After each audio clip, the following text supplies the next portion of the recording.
So, Knock at the Cabin 2023 is an apocalyptic psychological horror film written and directed by M. Night Shyamalan. It's based on the novel The Cabin at the End of the World by Paul G. Tremblay, and it stars Dave Baptista, who, of course, we know from Guardians of the Galaxy, Jonathan Groff, Ben Aldridge, and Abby Quinn. Now, while vacationing in a remote cabin, a group of armed strangers hold a family hostage, demanding they make a heartbreaking choice. So let me say right off the bat that Paul Tremblay's book, the title itself, Cabin at the End of the World, that's a superior title. Why did M. Night or the studio change it? I wasn't able to find out. I don't really know. I'm thinking, maybe they thought the title didn't sound like an M. Night movie. Maybe they, to their ears, Knock at the Cabin sounded like it was more of a horror story, that Cabin at the End of the World. Maybe they thought Cabin at the End of the World, that sounds, maybe they thought it gave some spoilers, even though it really doesn't. But for whatever reason, they had their reasons. I think I read something that M. Night, wanted to really make this his own, because it's very rare for him to make someone else's book, to take someone else's story, take their novel and turn it into a film, as he did here. And he wanted this to be M. Night, so we can understand that. And I've been a big fan of his, throughout his career. So, listen, in the first scene, Baptista's character, he approaches the little girl in the woods, and I'm reminded of Frankenstein's interaction with the little girl in Bride of Frankenstein. And especially with the usage, there's a flower that they're holding, and it totally gives me the Frankenstein vibes, which is neat. It's interesting. Dave Baptista is a big guy. It makes a lot of sense. There are also shots of characters looking directly into the camera, and that's reminiscent of Kubrick, especially in The Shining. And I think these are really nice touches, and they kind of evoke a sense of dread, a foreshadowing, if you will, of what is to come. Since M. Night rewrote a good portion of Tremblay's novel, it's kind of, for the film, it's kind of the same thing Kubrick did to King.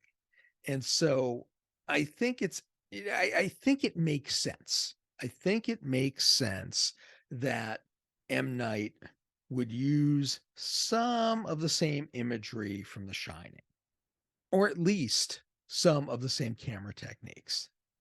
Now, the story itself, I found it fairly predictable. It doesn't have any of M. Night's, he's got these trademark twists and turns and things that are going on. We've come to expect that from an M. Night Shyamalan film. And this kind of goes like straight in one direction. As such, I think the movie feels more like a dark fantasy. And since this is no spoilers, I won't say why. But it feels more dark fantasy-ish than, let's say, a psychological horror film. There are really no scares here. There's some tension, and there's really a muted sense of danger. Now, even with all that said, the pacing is swift, and the flashbacks don't seem to slow down the story momentum. I think this is a testament to M. Night's understanding and his mastery of filmmaking. I was very impressed by it. The characters themselves are fairly one-dimensional, kind of cardboard, kind of stock characters. And we know almost nothing about them. We know very little. And it makes it hard to care about them, to care what happens to them. Usually for me, this wouldn't work. But somehow M. Night pulls this off. And I think it's partially the actors' performances. I'll tell you, the film had me entertained throughout the runtime. And I was surprised by that. I didn't think I was going to like this. Dave Baptista, he gets to show a little bit more range than he normally would. He's playing basically an English teacher. And, you might think, well, that's kind of a stretch. But, I really do think he pulled it off. And not once did I think, hey, why is this English teacher built like a pro wrestler? I think that speaks volumes to Baptista's acting ability and to M. Night's direction and direction of the actors in this film. Now, it's funny, just as an aside, I'll tell you that my wife turned to me as we were watching this and she said, "You think Dave Baptista's on steroids?" And yeah, I almost fell over onto the floor. Yeah. And it really set about a laughing fit for me. It was pretty funny. Okay, Rupert Grint from Harry Potter fame, Mr. Weasley. He's kind of got a throwaway character here, a throwaway role. His Boston accent is okay, it's serviceable, but I'm not going to judge him too harshly here because even actors from Boston have a hard time making the accent sound authentic because I'm originally from the Boston area myself. And being in radio, I have over the years tried to get rid of that accent, and you can only do so much, I think. When I try to put that accent on, I tend to sound more like I'm from Worcester, because you just hey, we're gonna go down the dunks. So I still find it hard to criticize this aspect of his performance. I think that he did fine in this role. Now, I don't want to get too far into controversial subject matter too soon in this video, but I just want to mention that getting shot in the leg is not a less than lethal proposition. There's a high probability that getting hit in the femoral artery, which is in your legs, right? Femoral artery, that you're going to quickly bleed out.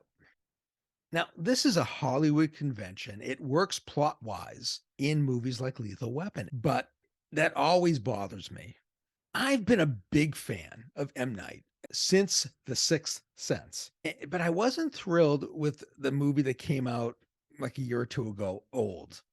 And, I wondered if M. Night's best days were behind him. I'm happy to report that even though this isn't a classic like The Sixth Sense and Signs, as I mentioned, Knock at the Cabin is entertaining.